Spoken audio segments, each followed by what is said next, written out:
The Minister for EQC has called for immediate changes in response to a damning report into EQC's practices released this afternoon. The report from Ministerial Advisor Christine Stevenson identified an organisation in disarray with a lack of staff, incomplete data and a culture of holding back the resolution of claims. Megan Woods says the report also identifies a looming problem of on-solds where more and more homeowners are discovering they own houses with botched EQC repairs. Ms Woods also revealed she met with the board of the insurer IAG last week about revising its statute of limitations to consider claims on a case-by-case basis. I asked her if she was surprised at the report's findings. No, I wasn't surprised. I was relieved to see that there were recommendations to address those systemic problems. I think that these are issues that people on the ground in Christchurch have been witnessing for a number of years now. But I think Christine's done a fantastic job in bringing together a lot of those problems and coming up with very practical and immediate steps that can be taken to address a number of these issues. How are you going to resolve the 2,600 outstanding claims? Well, it's actually 3,600 now, but of course EQC found the additional 900 odd in recent weeks. Look, I think the immediate and practical steps are the best way to start. One of those is hiring more staff so we can have the claims management with the caseload being spread across a team of 30 odd people that will have a caseload of around 100 cases each that will be able to work with the claimants to try and work towards resolution of those claims. Making people's files available to them. And one of the first steps that we are going to do is have EQC go down and actually physically pull the files from the stacks and make sure all the data is where it's meant to be. Because as you said, that data has been identified as one of the issues that has been holding back resolution. A lot of these claims are complex though. I mean, can the staff really handle 100 claims each? Well, look, some of these claims are complex, and that 100 is sort of an average. That there will be a group of people that do complex claims that have fewer. But look, in reality, some of these claims are too complex to be settled by a claims management process, and that's precisely why there's money in this year's budget for us to set up the tribunal, which will provide a mechanism for the settling of those very difficult and complex cases. You talked about problems around data collection and continuity. Did you understand how bad things truly were there? Well, I think that after Christine had completed her report, we had the extra 900 cases come through in terms of the migration between the versions of the system.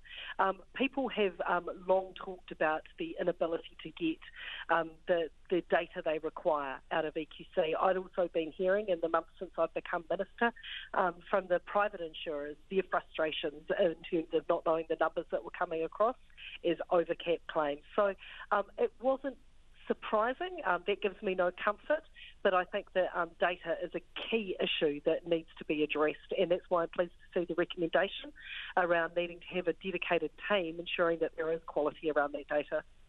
What about on-solds? I mean, they are proving problematic. EQC's already spent more than $270 million on botched repairs. How are you going to resolve the on-sold issue, given there may be many more homes out there and they don't even know they've got the problem? Absolutely. And look, on-solds is one of those issues that keeps me awake at night. I think that it is a complicated and potentially looming problem for Christchurch as well, as you say, that we don't know the quantum of what is out there. One of the key things that I've talked about it before is the need for us actually to settle where the liability lies. As you know, and is well canvassed on this show, just how complex this issue is and the various and many ways in which this can become a tangle. Minister, what advice do you give to people looking at buying a house in Christchurch now, thinking it's been properly repaired? Well, I think that, as always, making sure that you're getting those building and engineering reports done is absolutely critical. Talking to the homeowner, understanding what repairs have been done. But look, I understand. I live in Christchurch. I understand the kind of the unease that some people feel, and we need to make sure that we get this situation sorted so people can have that level of comfort. The EQC Chief Executive, Sid Miller, what conversation have you had with him about this report? Look, I've spoken to Sid today, and he's committed to taking on board the recommendations of the report. I think he can see that there's a number of really sensible and practical changes that they could make in their organisation that would allow them to settle these claims. Do you have confidence that he can carry this out? Yes, I do. I think that there's a good roadmap here of changes that need to be made. There's these immediate and practical changes and recommendations that can be implemented, but there's also some of the longer term. But this report can't be read in isolation. We need to read it in concert with the other measures that we as a government are taking, and that's around the establishing the tribunal, setting up the independent inquiry, that this requires a commitment from a number of parts of government to ensure that we can get people's houses fixed and they can get on with their lives. Why is he refusing to comment today though? I mean, we've been trying to reach him and other executives at EQC. None of them are responding. Shouldn't he be available to talk to us?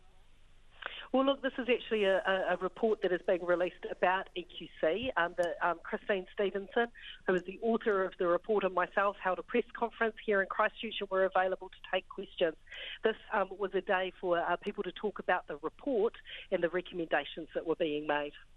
So you don't think that he should front up today? Look, that's a matter for Sid, but I actually think it's appropriate that the author of the report, Christine Stevenson, gets to put forward what her recommendations are, that this is actually about what needs to change at EQC, and I'm sure there'll be ample opportunity to talk to Sid about what is going to happen in terms of those recommendations. Looking at IAG, are there any developments with them revising their statute of limitations? I mean, we understand that they will look at things on a case-by-case basis. What's your understanding? Yes, look, I've written to IAG and I went and met with their board last week around that. I've received a commitment from them that they will look at that on a case-by-case basis.